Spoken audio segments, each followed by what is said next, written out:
this evening, Prime Minister condemns gun attack on Grange Hill students. Reprieve for farmers affected by drought in St. Elizabeth. And real estate players finding more sustainable housing solutions.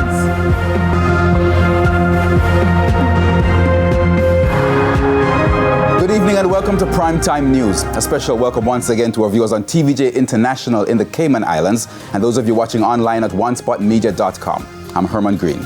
And I'm Kalisha Williams with a preview of what's to come in the financial week. Here's Javon Keys. Well, Kalisha, Jamaica has secured its second Catastrophe Bond. I'll give the details later on along with the NCB additional public offer. So you want to hear the details of that in the financial week a little later on.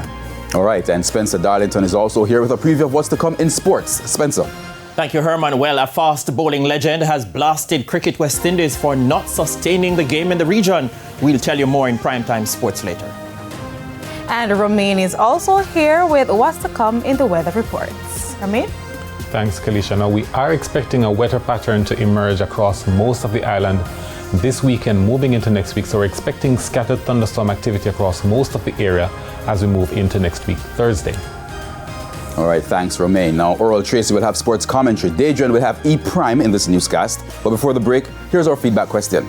Now, this evening we're asking, what do you think can be done to protect our children from gang violence? You can share your comments with us. Share them online at facebook.com/televisionjamaica or on X at tvjnews center.